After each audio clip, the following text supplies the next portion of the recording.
কি পরিমাণ সম্পদের মালিক হলে আপনার উপর কোরবানি ফরজ, কোরবানি ওয়াজিব হবে? কি পরিমাণ কয় টাকা আপনার কাছে থাকলে আপনার উপরে কোরবানি আসবে? এই হিসাবটা আমরা অনেকেই জানি না। এইজন্য অনেক উদাসীন। তো হাদিস শরীফের মধ্যে রাসূল সাল্লাল্লাহু আলাইহি সাল্লাম বলেন, "লাইসা ফিমা দুনা খামসি আওকিয়াতিন সাদাকাহ।"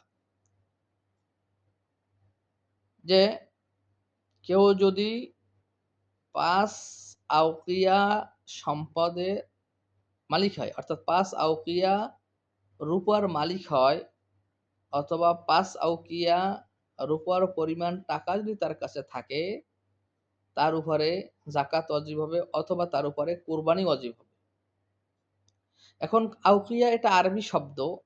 আমাদের দেশে এখন এই শব্দ ব্যবহার হয় না। আমরা রূপা হিসাব করে থাকি বড়ি অথবা গ্রাম অথবা পাউন্ড অথবা পয়েন্ট অথবা তোলা। তো এখন আমাদের দেশের হিসাব অনুযায়ী কি পরিমাণ রূপার মালিক হইলে বা কি পরিমাণ টাকার মালিক হইলে আমাদের উপর কোরবানি আসবে অথবা আমাদের যাকাত দিতে হবে। তো এইটা নিয়ে আজকের আলোচনা করব ইনশাআল্লাহ। হাদিস শরীফের মধ্যে রাসূল সাল্লাল্লাহু আলাইহি সাল্লাম ফরমান, লাইসা ফিমা দুনা খামসি আওসুকিন সাদাকাহ। এই খম আফওয়ান খামসু আওকিয়াতিন সাদাকাহ। এখন আওকিয়া কারে বলে? আওকিয়া বলা হয় আরবাউনা দিরহামান, অর্থাৎ ৪০ দিরহামে ১ আওকিয়া। তো ৫ আওকিয়া রূপা থাকলে তার উপরে যাকাত ওয়াজিব, কোরবানি ওয়াজিব।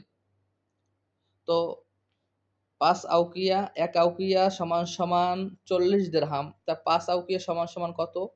তাহলে ৫ কে ৪০ দ্বারা গুণ দিলে হয় ২০০।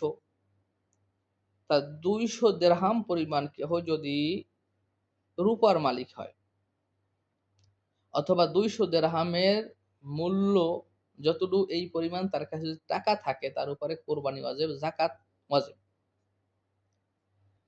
এখন দেরহাম এটা তো নবীর জমানায় ছিল বা পূর্বের জমানায় ছিল।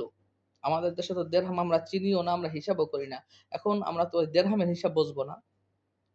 তো এই দেরহামটা আমাদের দেশের, আমরা বাংলাদেশে আমরা বড়িকে ভালোভাবে চিনি। ১ বড়ি স্বর্ণ বা ১ বড়ি রূপা। এখন এটা আমরা বড়িতে নিয়ে নি নিতে হবে। বড়ির হিসাবে আমরা কত আমাদের উপরে কত পরিমাণ মাল হলে যাকাত আসবে, এটা নিয়ে আমরা আজকের আলোচনা করব। তো ২০০ দিরহাম, ১০ দিরহামে ৭ মেসকাল। ১০ দিরহামে হয় ৭ মেসকাল। তো ১০০ দিরহামে কত হয়? তো ১০০ দিরহামে হয় ৭০ মেসকাল। তাহলে আমরা পাইলাম ১০ দিরহামে ৭ মেসকাল হয়। তো ১০০ দিরহামে হবে ৭০ মেসকাল। তাই ২০০ দিরহাম পরিমাণ যদি কেহ সম্পদের মালিক হয়, তার উপরে যাকাত আসবে বা কোরবানি খরচ হবে।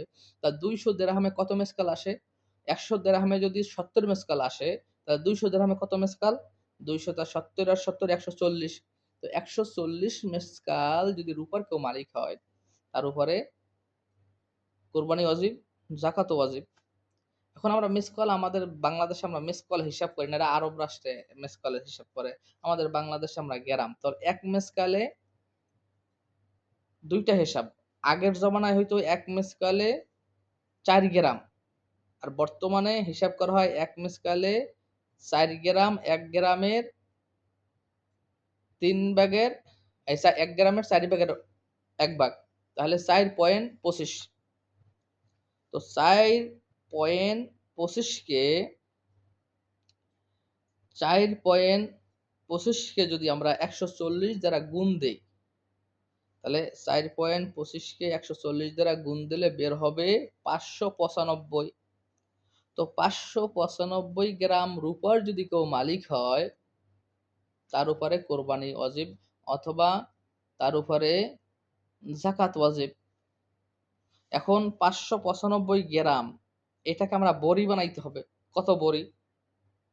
তো ৫৯৫ আমরা জানি বাংলাদেশের আমাদের হিসাবে ১১.৬৬৪ গ্রামে হয় ১ বড়ি।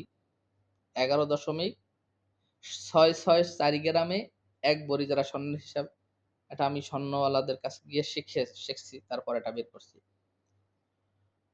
তো 11.664 595 কে 11.664 দিয়ে যদি ভাগ দেই, যেটা বাইর হবে ওইটা হলো বড়ি। তাহলে 595 ভাগ 11.664, তাহলে আপনার বের হবে 51। তো 51 বড়ি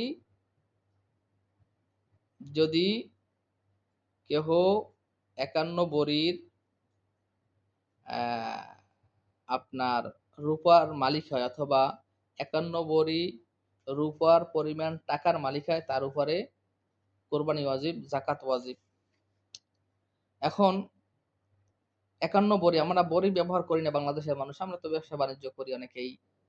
তো টাকা, এখন টাকা আমাদের সকলের কাছে আছে। কয় টাকা হইলে কোরবানি ওয়াজিব দিত, কয় টাকার মালিক হইলে কোরবানি আমাদের উপরে ওয়াজিব।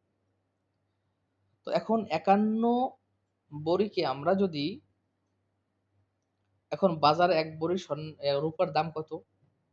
আমার 2 দিন আগে যে আমি যে হিসাবটা আমি বাংলাদেশে একজনের সাথে যোগাযোগ করেছি, সে বলেছেন এখন 1700 টাকা বড়ি। তো 1700 টাকা যদি বড়ি হয়, তাহলে 1700 কে 51 দিয়ে আমরা গুণ দেই। তো 1700 1700 গুণ 51 গুণ দিলে বের হয় ৮৬,৭১৭। তো কেহ যদি হাওয়াইজ আসলি, অর্থাৎ নিজের খাওন খোরা বা থাকার ঘরস্থান বাদে কেহ যদি ৮৬,৭১৭ টাকার মালিক হয়, তাহলে তার উপরে কোরবানি ওয়াজিব বা জাকাত ওয়াজিব। ইনশাআল্লাহ অন্যদিন স্বর্ণের হিসাবটা বলবো ইনশাআল্লাহ।